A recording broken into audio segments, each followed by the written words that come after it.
semuanya, kembali lagi bersama saya Widya Novianti. Di video kali ini kita akan membahas bab yang ke-14 yaitu hotspot. Yang akan kita bahas di sini kira-kira ada 5 materi. Untuk mengawali, mari kita ke konsep hotspot dahulu ya. Hotspot ini adalah salah satu dari fitur yang terdapat pada Mikrotik. Hotspot pada Mikrotik adalah sebuah sistem yang memberikan fitur autentikasi pada user yang akan menggunakan jaringan. Jika kita lihat pada gambar ini, jadi jika terdapat klien yang akan akses jaringan kita, itu biasanya diarahkan ke login page yang ada di browser. Kemudian, klien harus memasukkan autentikasi berupa user dan password. Biasanya WiFi hotspot itu tidak di password, tetapi ketika ada klien yang ingin mengakses, dia itu diarahkan ke browser login. Jadi, tiap klien itu bisa login dengan username dan juga password yang berbeda, sesuai dengan yang diberikan oleh network administratornya. Metode ini biasanya ada pada sekolah, kampus, kafe, dan lain sebagainya. Kelebihan dari hotspot adalah kita bisa mengkonfigurasi jaringan yang hanya bisa digunakan dengan username dan password tertentu, dan kita juga bisa memanajemen user, bisa mengatur durasi, total penggunaan, atau membaca seberapa besar data yang di-download atau di-upload, dan juga bisa mengatur konten apa saja yang bisa diakses oleh klien. Nanti pada konfigurasi basic hotspot kita akan coba menambahkan user, kemudian menghilangkan cookies, menambahkan user profile untuk limit dan width. Kita lanjut ke setting topologi. Di sini saya masih menggunakan topologi bab yang sebelumnya ya. Cuma di sini kita sisakan ISP dan juga ISP1. Yang ISP1 hostname dan juga name-nya diganti menjadi router hotspot. Kemudian ini saya juga tambahkan satu node Chrome ya. Teman-teman bisa pakai Chrome ataupun pakai Linux bebas. Kemudian di sini teman-teman konekkan routernya ke Winbox, kemudian teman-teman hapus konfigurasi sebelumnya ya. Oke, kita lanjut ke konfigurasi hotspot. Untuk berjalannya hotspot pada router, kita itu harus mengkonfigurasi DHCP server, firewall NAT, firewall filter, proxy, dan sebagainya dahulu. Akan tetapi, jika kita melakukan konfigurasi hotspot pada Mikrotik, kita itu tidak perlu melakukan konfigurasi tersebut satu per satu karena akan terkonfigurasi secara otomatis. Kita ke Winbox router ya. Menu konfigurasi hotspot itu ada pada IP, kemudian hotspot. Nah, pada servers kita klik hotspot setup. Di sini karena interface yang mengarah ke klien adalah Ether 2, maka di sini kita pilih Ether 2. Kita next. Local address network ini maksudnya adalah IP yang akan tersetting pada hotspot servernya. Nah, di sini ada masquerade network. Ini di checklist ya, agar nanti otomatis tersetting firewall map-nya.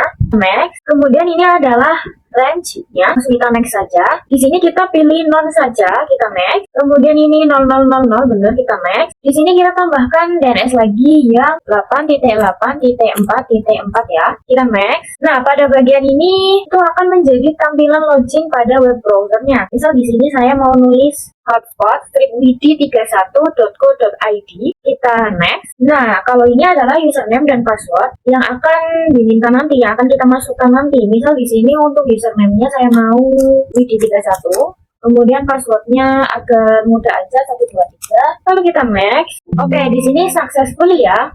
Selanjutnya kita lakukan pengujian pada browser GUI-nya. Di sini saya browser GUI-nya tapi itu menggunakan Chrome ya. Di sini teman-teman bisa tulis mikrotik.co.id. Kita coba enter. Nah, ini dia akan muncul tampilan login hotspotnya ya.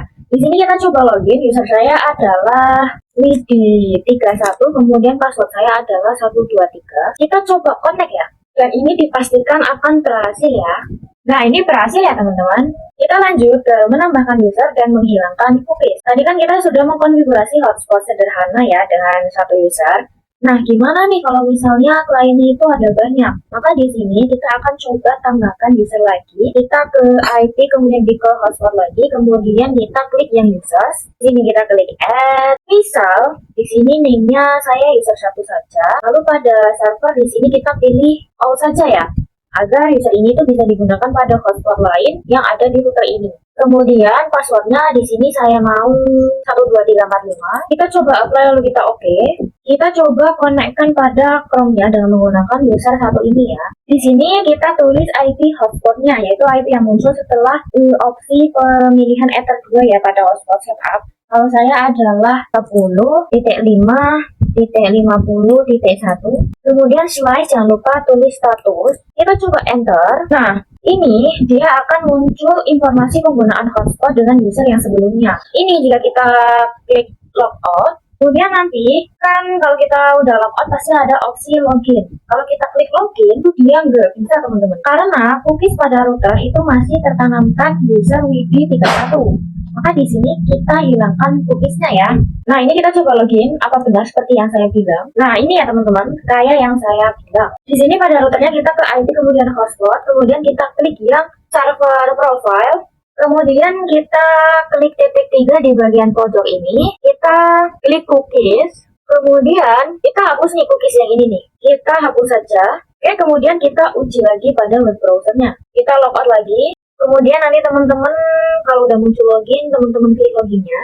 Kemudian jika muncul halaman loginnya, teman-teman pada usernya tulis user 1, kemudian masukkan passwordnya, kemudian kita konekkan ya. Seperti itu, dan ini dijamin akan bisa ya, karena tadi cookiesnya sudah kita hapus. Kita lanjut ke user profiles untuk limitasi bandwidth pada IP kemudian hotspot. Nah, di sini terdapat yang namanya user profiles. Nah, ini ya teman-teman. Dengan user profiles ini kita bisa memanajemen hotspot kita. Misalkan kita bisa memanajemen limitasi bandwidth-nya. Di sini kita coba klik add. Kemudian untuk name-nya, misalkan saya mau hotspot strip 512K. Kemudian pada RFTX ini saya anggap teman-teman udah nggak asing karena pada video sebelumnya sudah saya jelaskan. Di sini misalkan saya maunya 512K per 512K untuk upload dan juga download ya. Di sini langsung saja kita apply, lalu kita oke.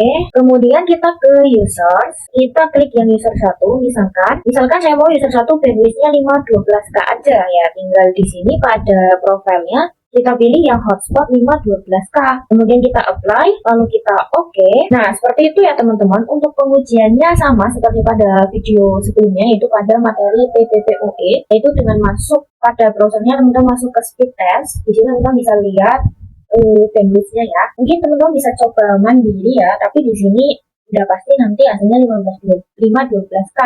Oke, sekian video di bab 14 ini. Kurang lebihnya saya memohon maaf. Terima kasih. Wassalamualaikum warahmatullahi wabarakatuh dan sampai jumpa di video yang berikutnya.